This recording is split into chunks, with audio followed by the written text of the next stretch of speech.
Hey, what's up, everyone? This is Takatoshi Shibayama, the host of the Future Design Podcast. Today, I'd like to go into the topic of searching for happiness with happiness coach Vernon Brown. To me, happiness is something that is temporary. It is peace of mind that I seek for. However, it doesn't mean that we need to neutralize our emotions. It's great to have ups and downs because without it, our lives will be tasteless.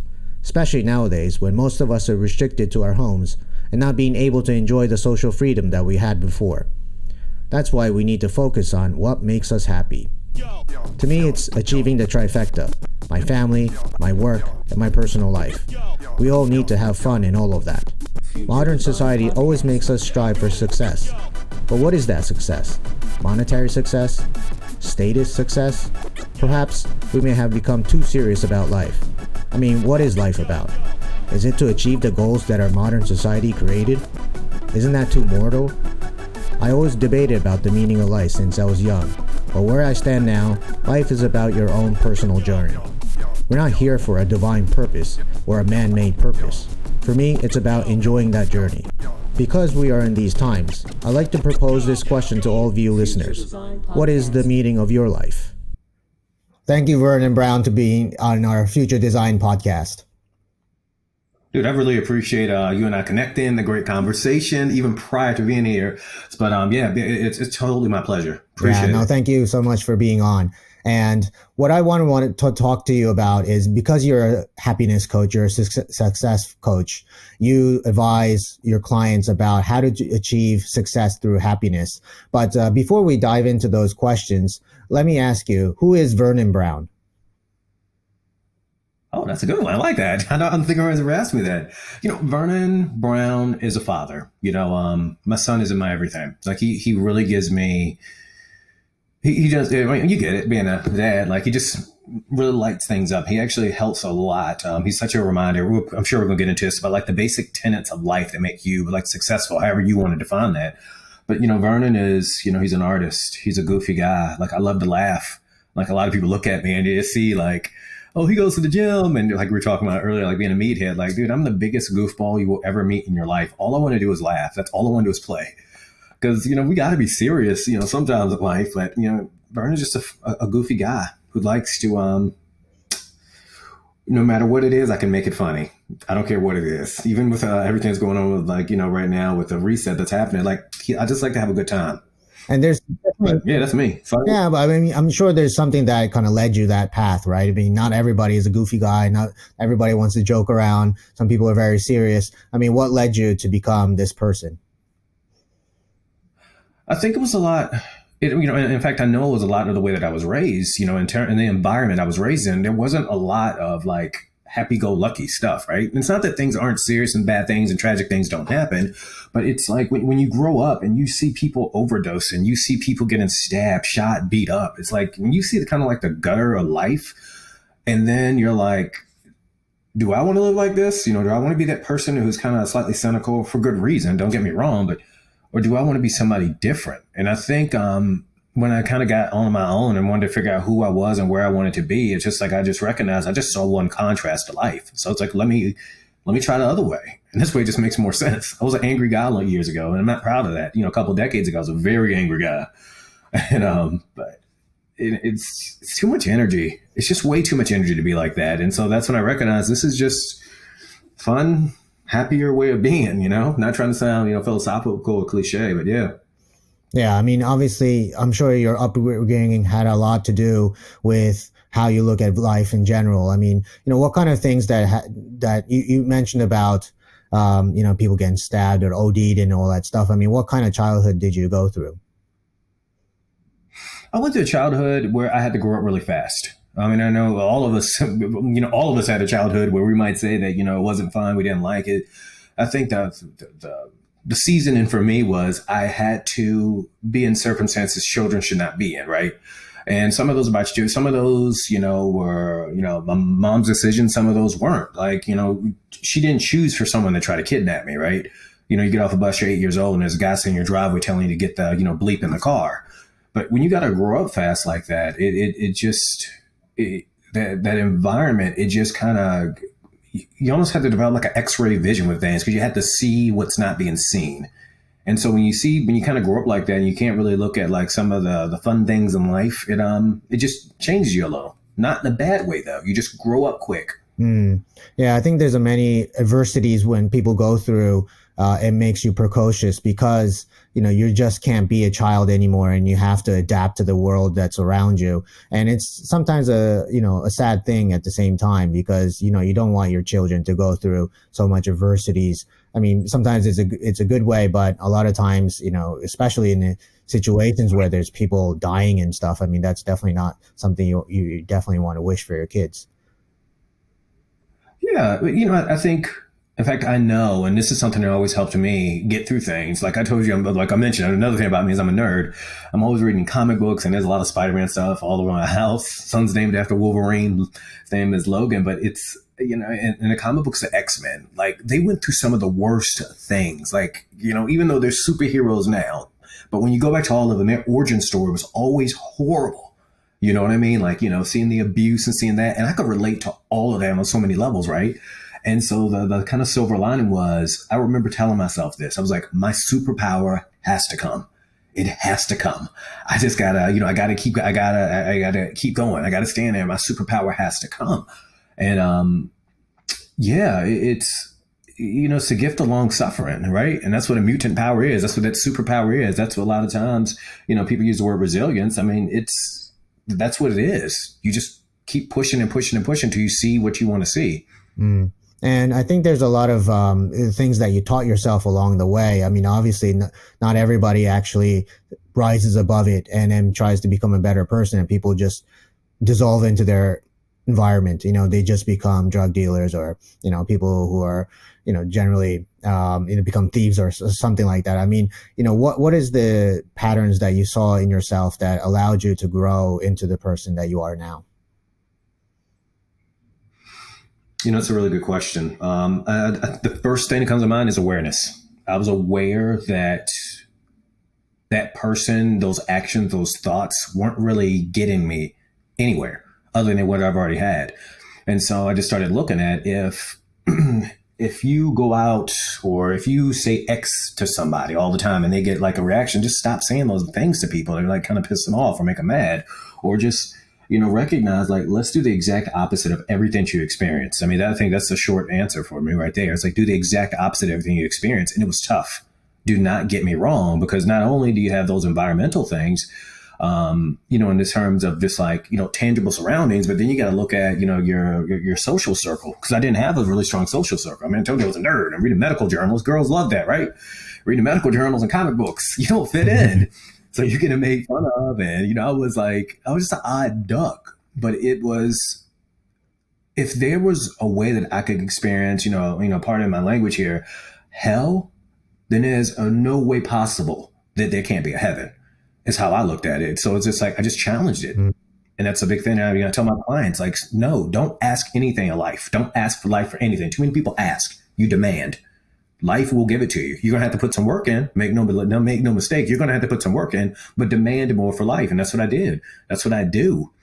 It's not easy. I'm not saying it's easy, but I can tell you what, it was as simple as me laying down and said, this story can't end like this, right? Mm. And it's probably like in a different scale, but a lot of people blame a lot of things because they say, I can't do certain things because I'm too busy, or I have a family, or, my income's running low, so I got to work harder. I mean, there's a lot of excuses that you could give yourself that doesn't allow you to mentally grow. And, how do we get rid of that kind of excuse? Because it's very easy to blame, right? That's why everybody does it. It's so easy to say, this and this and that makes me, not wanting to be who I want to be. That's why I'm not achieving the goals that I want out of life. And I think that's what people really fall into, is like, it just go down the easier path.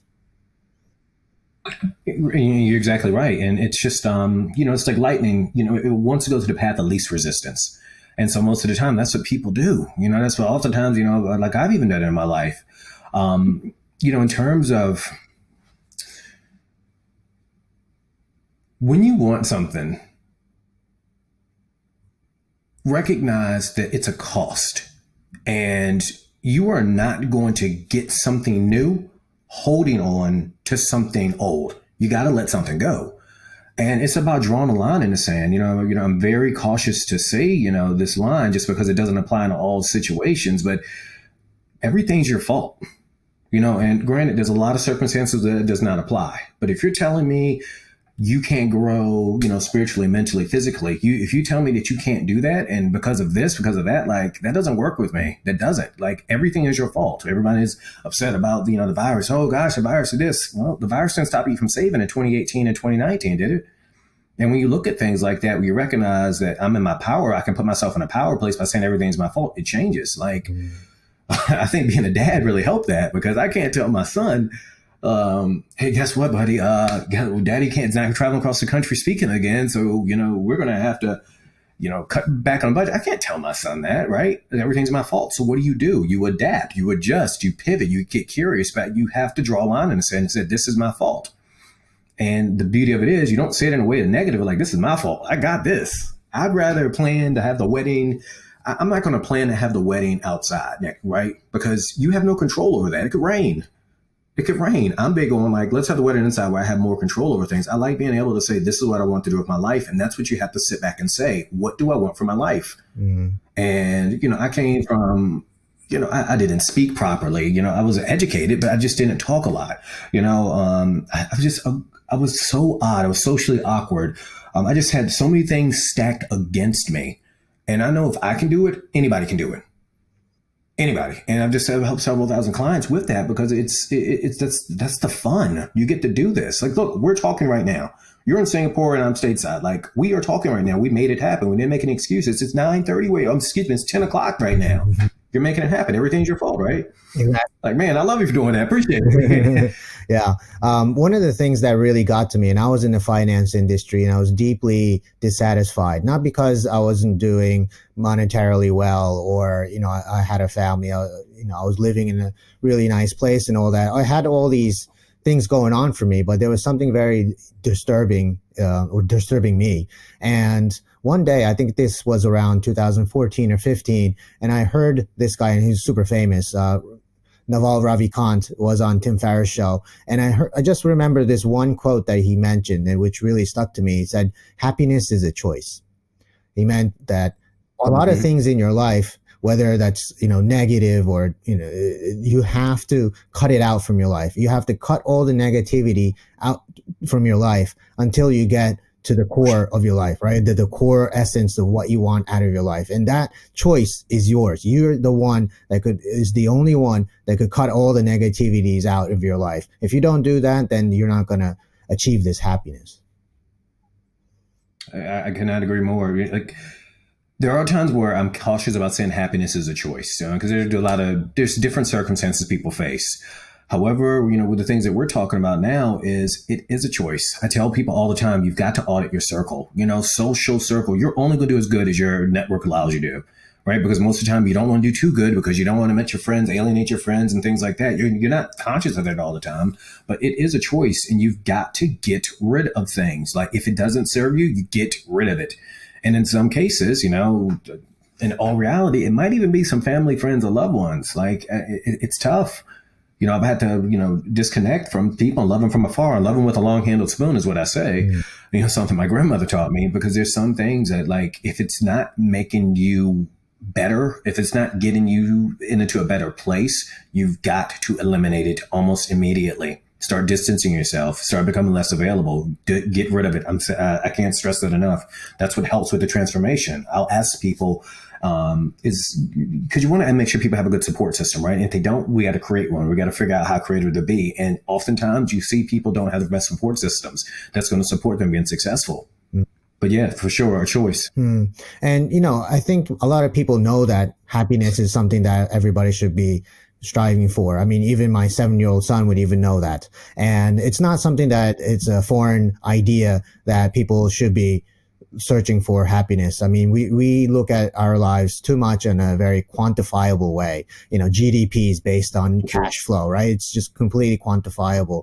Our report card as a employee at a company is based on how much we get paid from them. That's kind of how we're judged, and we always quantify, and that's the only way we can see it. But our mental and spiritual satisfaction of this world is not quantifiable. There's no same results. There's no same path to go about it. So everybody has to find their own behavioral patterns to change so that they can get to the certain place that they want to go. So when you talk to your clients and you talk to them about how to achieve success, how to achieve happiness, I mean, what is the modes of operation that you have to go about in order to change how they think?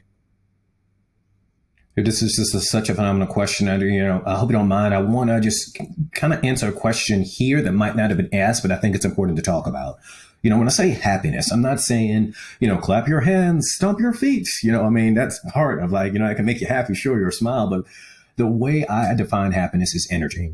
Because and I'm not saying energy, because when you're feeling good, when you're feeling more capable, you feel more confident, you feel undefeatable, you feel as though I can make it. Those critical thoughts, they might be there, but you don't hear them quite as much. And when you're doing the things that make you happy, it raises your energy up. And it's something I ask every audience. It's something I ask every client. What are you doing for fun? And everybody looks at me like I'm a nut when I say that, right? They're like, what are you talking about? Didn't I just tell you blah, blah, blah? I'm like, yes, you did. And I'm asking you. Because I'm always asking questions, and I'm just like, what are you doing for fun? And fun is the first thing that goes. It's the very first thing. And, when you talk to people and you sit down with them, and I'm looking, and I always start people at the same place. And it might not be that exact question, but it tends to come up within that first conversation now. What have you been doing for enjoyment through this tough time? And people, that's the foundation, because whenever I ask that question, people are like, oh, I never thought about that. And then I'm just like, so if you're thinking about it, what have you been doing for fun? And then I'm like, wait, I need to qualify this. And I let them know it can't involve buying or spending. It can't involve food or alcohol. And it only can involve yourself. And then when I ask that question and I qualify it, majority of people, thousands of people in the audience, that drop their hands down, people get quiet. It's not to diminish or shame, but it's to let people know the awareness. And then, we just start going from there. And when people sit back and stop going from that what's wrong thinking, the life really takes off, in the way that you define it. That's why my practice is called What's Your Happy? Not my happy, not your wife's happy, not your husband's happy, not your brother. Nobody else is happy, but you're happy. I love that, understanding that, you both have young children. It's everything that we needed to be successful and happy, we learned as kids. We just forgot because of the way that we're brought up in society now. I don't care what part of the world you're in. Look at our kids. They take naps. They always want to run around and play. They like to have structure. They love to feel connected. They're not afraid. They're always trying things. They're curious. All these things are what we need as adults to do. Now, granted, in varying amounts, and granted, that's a highly simplistic way of putting it, but essentially all those are the basic tenets for happiness and success. We've forgotten though. Mm-hmm. It's a lot of the things, some of the things I talk about, they're very simple to understand, but they're not easy to implement. And it takes a lot of reconditioning, and it takes a lot of energy. And that's why I'm big on energy. I can't ask you to change. I can't ask you to make X result that when you've not produced it yet, without you having energy, you get burnt out. You won't have fun. And I think there's a lot of, scariness to actually change as well, because, as you're going through life and you build out your career and you find out, no, this is not really working for me. And let's say you're 40 or 50. I mean, how do you really change course? Because, maybe it is the actual work that you're actually doing is not really making you happy or satisfied with your life. And changing course is so hard. And I think a lot of listeners who may be, working in like UI, UX or even marketing, I mean, they have to go about and try to change people's behavior patterns. And I think this is like really important because these patterns that we have in life is so deeply rooted in our social construct of how people should be, what we're expected out of society and what we have to perform for our families, for the society in general. I mean, it is not easy to say, okay, so it's not making me very satisfied with my life. Let me just drop it and go somewhere else, because it might be income drops. It might be complete alteration of how they live their lifestyle. So, I mean, how do you make people really take that first step? I think that's a really great question, world-class question, actually, because it's something that it's very real, and I see a lot of it. I know with, let's put, we got the energy up, they're doing positive things. It's the strategy that we use. Oftentimes you're limited. What you don't know will put you out of business. What you don't know will, can end your relationship. And so a lot of it is the strategic action. I've had the pleasure of working with so many different people throughout the years, in this career and even in previous careers. And I've just learned about how big this world really is. You'll take someone who feels like the world is ending, and this has happened. I think I even shared this story with you. When we talked a couple of weeks ago, the world was ending, for his business. And he was trying to figure out, oh my gosh, what's going on? He does audio video and, he's doing lighting and things like that and setting up cameras, and universities, colleges are closed here at that time. It was complete shutdown. And when someone's been in business for 10, 15 plus years, and now all of a sudden you're gone just like that, what do you do? Right? Like they're sitting there like, we can get locked in this gear and we get locked into that exact gear of drive. And now you don't even go into neutral. You just hit up just straight park. And the thing for me is recognizing that I can't, I'm pulling it back. It's recognizing there's always thinking, options, opportunities, possibilities, and solutions. And for this guy in particular, we're sitting there and I'm talking with him and he's like, people are dying. And I just sat there and, it came to me almost immediately when he said it, just jumped up. And I said, people are dying. He said, yeah, people are dying, Vernon. And, I just got to figure out, I got to take in my family. And I just sat there and I was like, people are dying. And so he's like looking at me, he's like frowning, right? And he's like, people are dying. And I just looked at him and his eyes got like huge. And I'm just like, funerals. Who is going to a funeral right now? And he's like, oh my gosh. I was like, do you think they need audio and video hooked up? And it's when you present things as an option, as a possible opportunity, a possibility or a solution, that frees people up. You know what I mean? That takes them from park to neutral, where they're like, well, let me just see, right? Because that's a big phrase. Like, let me just see. And when you get people curious, back to being a kid, when you get curious and with oops thinking, I promise it makes change, easier. I'm not saying it's pleasant, because he had to make those phone calls. It wasn't a magic pill. It took a couple of weeks, but I tell you what, he saved his business. He created a whole new kind of prong for his business, but it started with the options, opportunities, possibilities, and solutions. Sometimes what we think we know can stop us from thinking. For sure. I think the reality that we actually see is just our own perception, right? And reality is not a fact. There's just a bunch of, different possibilities out there. And what we choose, a certain path, that it becomes a reality, and we can't see anything aside from that. And it's important to like step back and see, what is the reality am I looking at? And think back. And it goes back to what you were saying about awareness, is that being aware of what reality is for you and what is reality for the rest of the world, and seeing what is the different realities that I can bring into my own reality so that I can change the reality of what I'm seeing. And I think that's really important, because I think a lot of people are very narrow-minded in that sense. And I'm not trying to diss anybody by saying this, but it's true. We are very, very narrow focused on our life, and we can't really see the whole forest. And I think that's really important, to give them a different perspective about different worlds of realities. Yeah. And you brought up such a great point here about even back again with kids and being connected. Nothing happens outside of a conversation. Nothing. And our society is so focused on not getting into conversations with people that you don't know. It's like you only talk to this pocket of people, you know what I mean? And it's just, if you really want to, change your reality, many times talk to people who typically don't think like you. You'll see, everything that's going on right now. It's so terrible, so terrible. Not everybody thinks terrible. There are a lot of people winning right now. There are a lot. I've been talking to a lot of them, and I'm just like, some of those people are my clients, and just even my buddy I met here, he is doing great, and he's in a different industry. But it's the reality that you see in the news, the reality that you might hear from your coworker. It's not the reality for everybody. But I'm big on talking to people, getting into conversations with people who think different, might be in a different industry, and you'd be amazed how they can kind of free you up to look around and see what's really is what you're seeing real. It can be real if you want it to be. It's up to you. But that's the choice. Yeah. And I think I choose.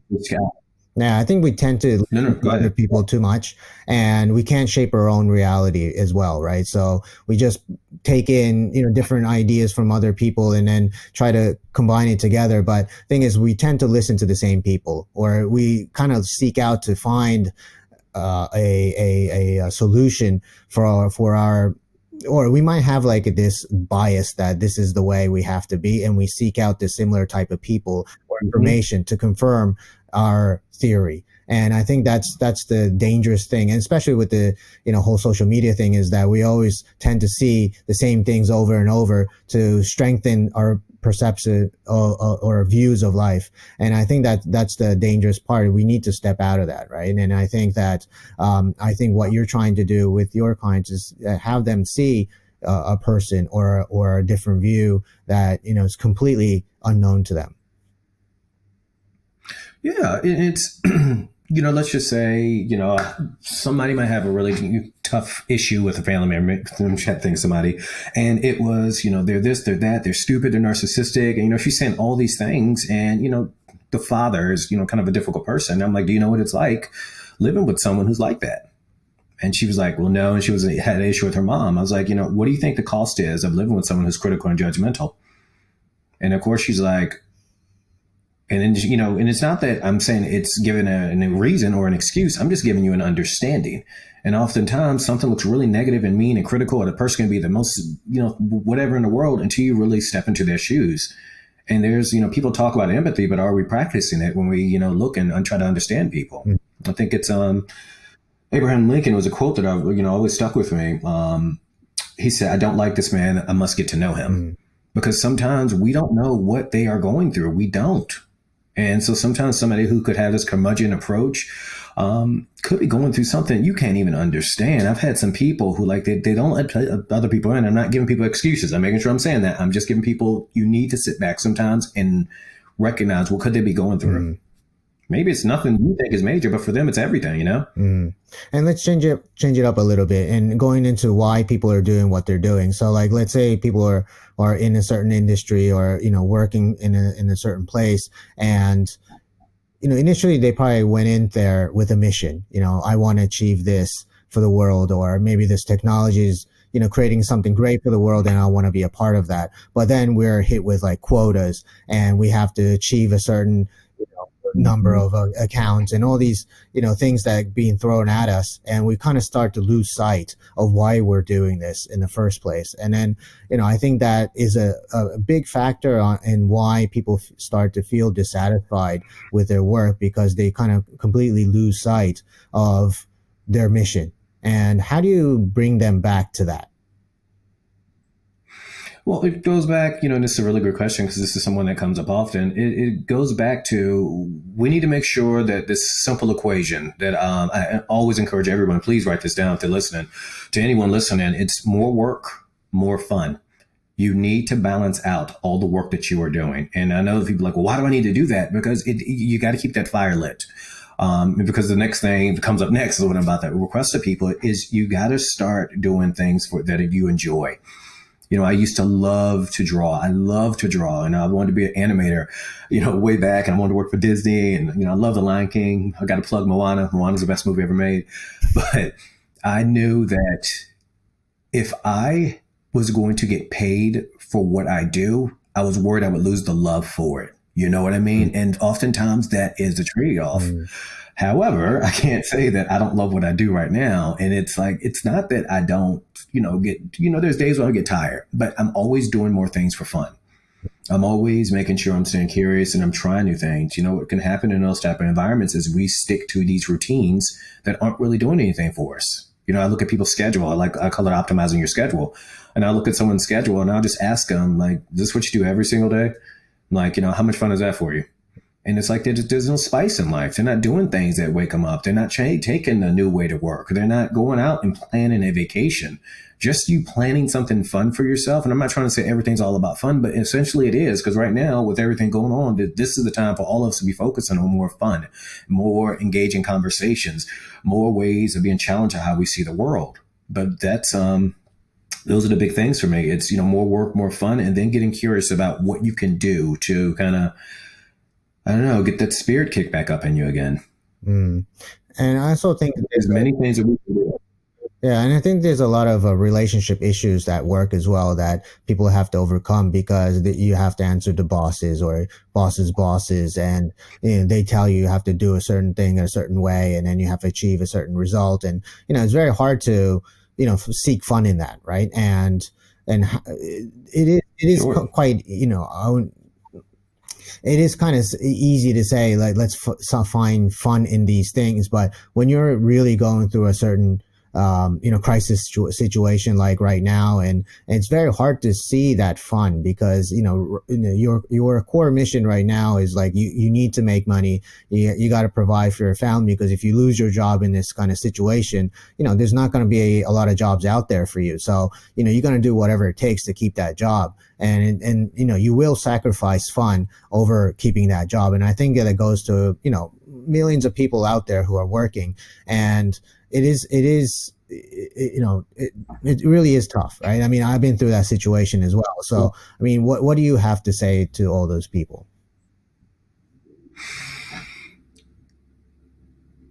I have to say that I saw my father. I think this story, this event in my life, really opened my eyes up to just opened my eyes up. My dad worked at a company, 20 years. He gave everything. He was worn out. It was just kicking his butt, and they terminated him. Something he didn't even do. I mean, he eventually sued the company and won, but he terminated him. And I was 16 or 17, and my dad said, "Don't ever give your life to a job." And I know this does not apply to everybody. However, that taught me that I'm not taking years off my life for something that once I, get fired, quit, die, whatever it may be, that they're not going to miss me. They're not. And for me, that's just something, whenever I talk with clients, I'm not saying obviously quit your job. I'm just trying to say, what's the cost, or what are some of the options for you? What are we really looking at here? Dust off the resume, get into conversations. A lot of people are hiring right now. And I know that sounds very easy. And I don't ever want to come like I'm, on a higher plane than anybody. I never want to talk down to people like that, or get the sense to come down to people. But we've got to make sure that we are looking for other options out there right now. I know it's tough. I get it. I have my own struggles just like everyone else, but I'm always trying to keep myself bright-eyed and bushy-tailed by looking for other options. And is there a systematic way that we can kind of look at our lives and say, okay, these are the top priorities, secondary, and so on, and try to find a way that, if I want to seek this top priority, how do I get rid of these other things that I don't want and still earn a living? And I can keep going on with the, maybe it might not be the complete similar lifestyle, but at least it is good for your family and then your mental well-being. I think the first step is, again, that awareness is checking in. Like, is that really what you want? And recognizing your priorities. And then, when you're looking at prioritizing things, I think it's important for you to ask, with you having this as a priority, what is that really going to do for your life? Because sometimes we think a priority is going to be a major priority. It's really going to change something. And once you get it, or once you achieve it, or once you get to that place, all of a sudden you're like, this is all there is, because we didn't really sit back and kind of map that out. So I think I know it's really important to figure out, is that really what you want? Yeah, that's always a starting point. I think from there, you're not going to always have a job that you like. There's things about what I do that just drive me bonkers. I cannot lie about that. I mean, there's just some things like I'm not the guy. I'm not the biggest email fan. I mean, I know that, again, I know people have bigger issues than that, but I do know some things are a part of life. And it's just about, with this world changing, there are a lot of other industries being created right now. There's a lot. So again, for me, it just goes back to looking to see what the options are out there for you, especially once you figure out that this is what you want. Mm. But family is everything to me, and I would never want anybody to sacrifice their family. I would never want anybody to sacrifice their family. Mm. And we're entering this world where people are saying that AI might take our jobs, and we will be forced to find something that AIs can't perform. And it does go into, more of the human value aspect. I mean, can you, create things? Can you sell things? I mean, these are things that, people will need humans for. And people who are kind of in these job types that might be automated away. I mean, what can people think about right now to prepare for them for that kind of future? That's a very honestly, a scary question for me, because at some point, I think we talked about this a couple of weeks ago. There are a lot of jobs that are, it's scary and tragic, and it's hard for me to say this. There are going to be a lot of people's jobs who are going to be eliminated. They are. It's as much as I know human connection is important, AI is, it does some pretty significant things. We can't deny that. Even for myself, there's, they have AI now that can, try to predict what you're going to say or try to figure out what you're going through so they can know what to say. I mean, it's kind of a scary thing. And I mean, I got to say this, that I really don't have an answer for that question there. I really don't. But I do know that it's going to be people who are looking towards the future. I know there are some things that are being eliminated, but back to that, certain things are being created right now. So we got to make sure we're looking for more opportunities, even for myself. Yeah, I mean, but it's that's a very tough question. Every time there was some kind of automation during our industrial revolutions, there have been a lot of new jobs that are being created, but it does have to come from, somewhere deep inside you. It has to be something more personal, and you got to find those demands out there, and you have to be more aware of like, what do people want, and understanding what people want, you have to understand yourself, and the way you understand yourself is by just going through the similar type of patterns that you were talking about. Is like, how do you look at yourself? How do you become more aware of or be more in tune with yourself, so that it's easier to see how people are and what they want out of life as well, and then be able to create those kind of jobs. I think that's really crucial for any entrepreneur out there that are looking to create a new job, or even, if you're not even trying to create a new business, you still have to find what do people want, and how can I deliver that for them, that it's not just about automation. And I think that's the kind of key where we have to start thinking about. You're right. And it's, even to add on to that, there is no replacement for human connection, right? There's just no replacement for a hug. And I mean, a big theory, a belief that I have, at some point, there's going to be a push away from technology, because I think some people are getting more cautious of it now. People are starting to understand, like, hey, maybe this isn't the best thing for us. And no matter what, we're all human. Every single person walking around is human, right? And that need for connection will not go away. Like right now, people are starving for connections. AI sure can do some great things, but can it soothe you? Can it make it, laugh? Can it do like a lot of different things that as a human, you need a human connection for? Do I think being an organism will ever become obsolete? No way. But do I think certain tasks and duties and jobs, are going to be, eliminated? Yes. But no matter what, we still need each other. We still need that. People, you can automate every single thing in your life, but you still need connection. And I really think, I know that's a very powerful thing. I think of everything that's going on since, January, February here, that's become more evident. Sure, AI is doing a lot of things, but people are having a tough time right now.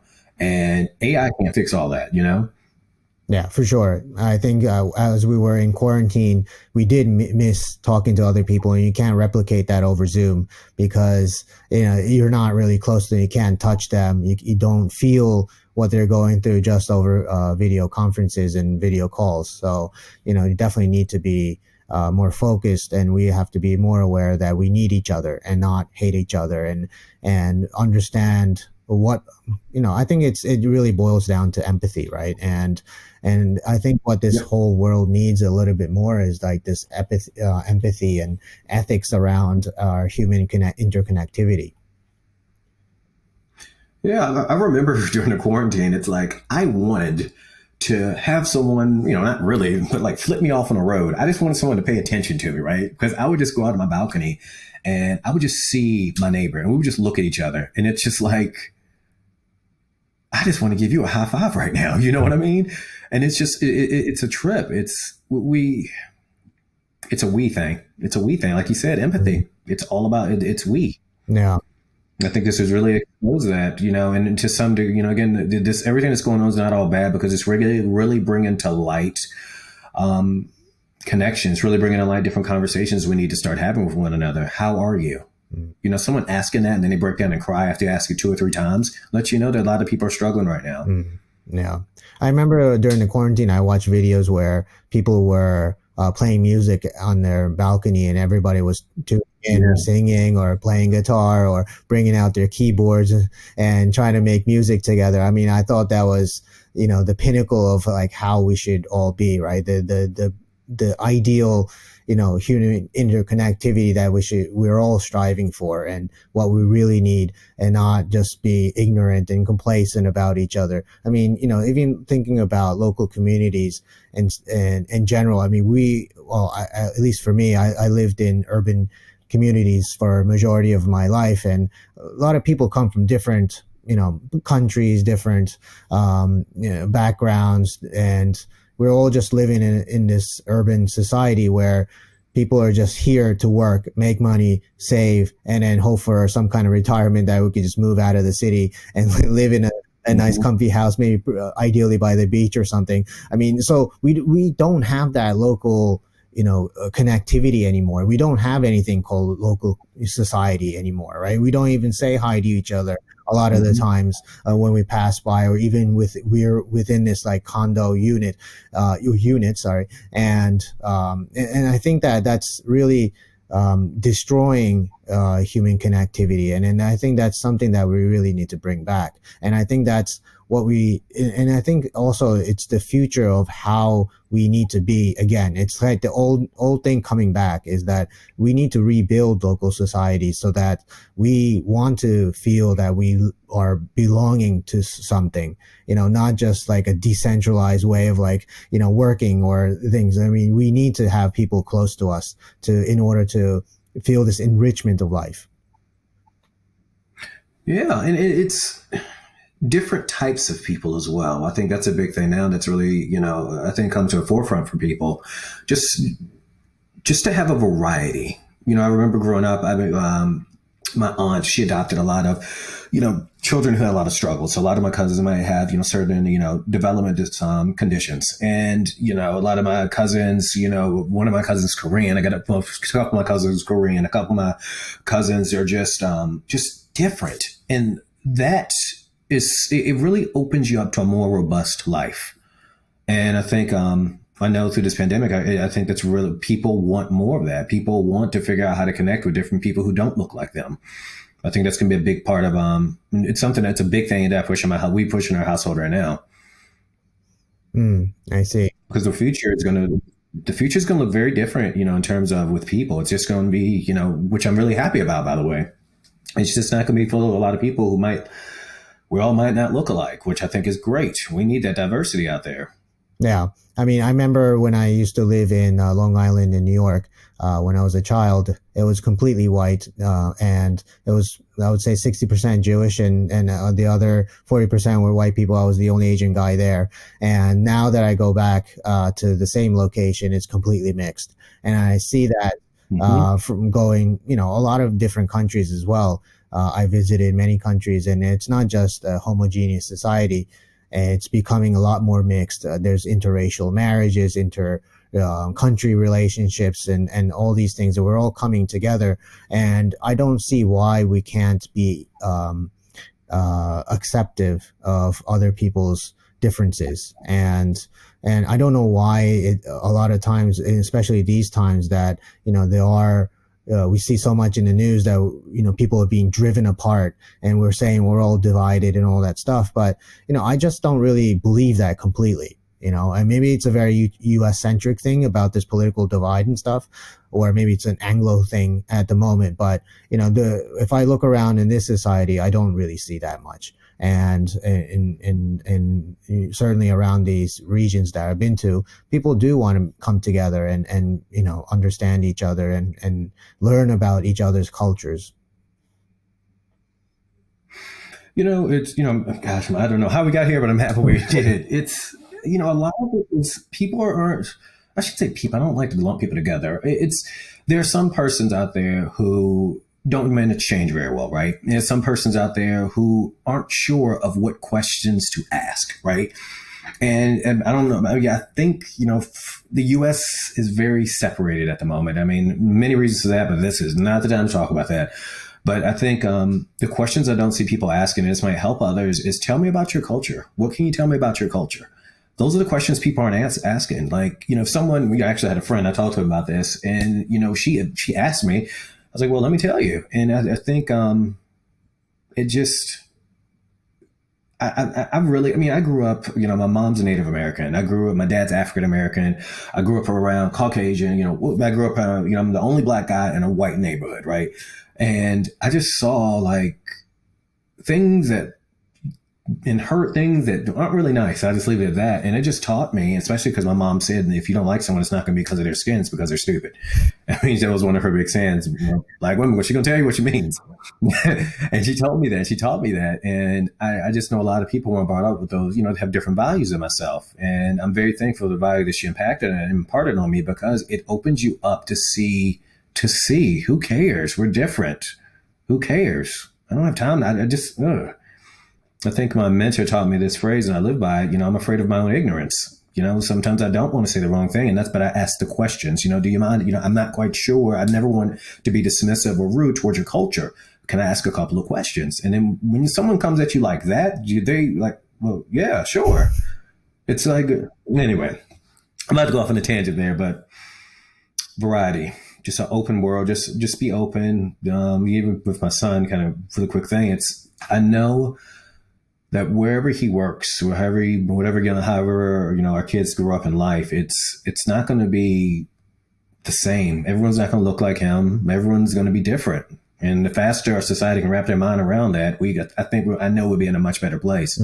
Yeah, my son goes to an international school, and he has 60 something different nationalities in his school. I really envy. Wow. As I said, I grew up in a very, white neighborhood, and I didn't really have that much diversity going around in my life. But, 60 something nationalities is completely amazing. He has 17 different language courses that he can take, which is unheard of. So, I think that, there are ways that we can start to become a lot more understanding with each other. Is we have to take that, extra step to ask people, as you say, like, I want to know about your culture. There's too much political correctness in a world that's kind of limiting, the things that we can talk about. And we feel a little bit scared to ask that question, right? And we find that we're like intruding too much. But that's not how we kind of understand each other. When we were kids, we'll just say anything to each other, right? And then that's how you kind of start to get to know each other. For me, this is a different topic, but like, I practice jujitsu. Everybody comes from all different social classes, very different intellectual levels and all that. So we're, completely mixed in that sense, right? Not racially, but just backgrounds are so diverse, and we give it our best to each other every single day. That's how camaraderie kind of builds up, right? Because we're trying to understand each other. I'm trying to understand your technique so that I can, overcome that and still beat you. That's how we should be as human beings as well, and how we connect to each other, is that we have to give it our best, meaning that we have to show everything that we got so that we can understand each other. Because if we always hide something, or we say we can't understand you, and I shouldn't understand you because maybe there's, I shouldn't ask this question or some limitations, then we're not going to be able to understand each other. Yeah. And it's the way you ask. If you go up to someone, if someone's to come up to me, it's like, why does your head look like that? It's like, that's, you're not going to get the best response, right? Why do y'all like chicken so much? There are a lot of stereotypes there. But if someone just comes up to me and was just like, man, that smells delicious. What is that? And then like, oh, it's this. And then you'll start to build a rapport and talk to people. Like, you'd be amazed at how many people are happy to talk about how they grew up in terms of like traditions and the way that their culture flows with things. Like, I'm happy to. I'm the dude that if we were living next door, I would have knocked the doors like, hey, man, you want some food? Be like, well, I never had this for good. You can try it right now. You're going to love it. Like, that's just how I am. But I know everyone's not like that. But yeah, ask the questions. I really believe, I know I live by this anyway, because I'm kind of bold. Just ask the questions. Just ask them. Yeah. Yeah. But again, back to being a kid, kids would just ask. Kids just ask. Why are you doing that? My dad was asking anybody that. What's he doing that for, Daddy? I was like, ask him. Then he'll ask. And then people tell you. It's amazing. Yeah. I had another episode when I was talking about how we as children, we had so many possibilities, and we were so open and absorbing everything around us. And somehow, as we grow up in the society, we just shrink into something smaller. We just limit ourselves to become something greater because we're just put on this path. Maybe we do it on ourselves, or maybe society puts us on that path that we can't see, the bigger possibilities of life. And I'm going back to our beginning of the conversation is, there are so many different types of realities out there. And if you don't want to understand that, then that's the only reality you're going to see. Right. When we were kids, think about your son when he's like 3, right? Everything. He didn't care about making a mistake. And we're taught not to make mistakes. We're taught to be perfect or aspire to be perfection. You're taught that you're wrong. You're taught that you only get rewarded by doing the correct things. And and what that does is you're absolutely right. It starts giving you this very narrow perspective, and it can give you a reductionistic approach to life. You start doing the only things you could be successful at. You start only having conversations where you know how certain things are going to happen. And a lot of that stops, to stop a lot of that it's something that I always get people to do, and something I do myself every week. Get uncomfortable. You need to get comfortable being uncomfortable. I don't like, perfect example. It is so hard for me to do videos. So hard. Like even right now, it's like, oh my God, right before this call, like I got to get on video. But I was looking forward because we had a great conversation last time, and those 10 minutes due to solid. So I found some fun in that uncomfort, right? But when you recognize that uncomfort brings about like a more just robust kind of presses the reset on you. So you get you just get used to like, let me try something new. So eventually it doesn't bother you. I forgot we were on video for a minute, but once we got to doing it, but life can shape a lot of things for us, and it's up to us to make those adjustments to the way we want it. Yeah. And I always say that, in times of chaos, that's when you actually reveal yourself. That's when you're heightened and in all your senses and everything comes together. And that's when you actually see who you really are. And you have to put yourself in these chaotic situations. And that's a practice that people have to do over and over again to be able to reinvent themselves constantly.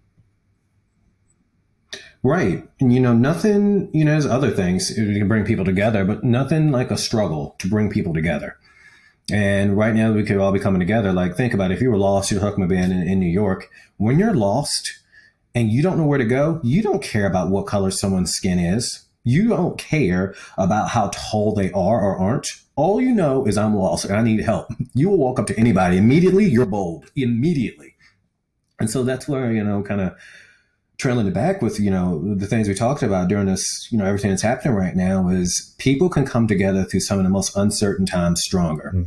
But you got to be willing to have the conversations. You got to get into a conversation. You got to keep your options, opportunities, and possibilities, open so you can find more solutions. Yeah.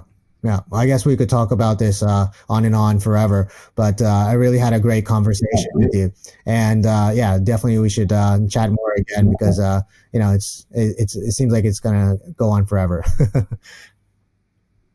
didn't realize it's been almost an hour. Yeah. Thank you. I love this. Right, thank you.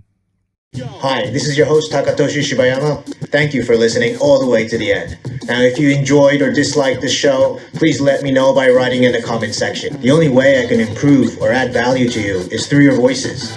If there are any topics that you would like me to pick up, please also let me know in the comments. I'd love to start chatting with you all. And if you would like to continue watching the show, please subscribe. Thank you.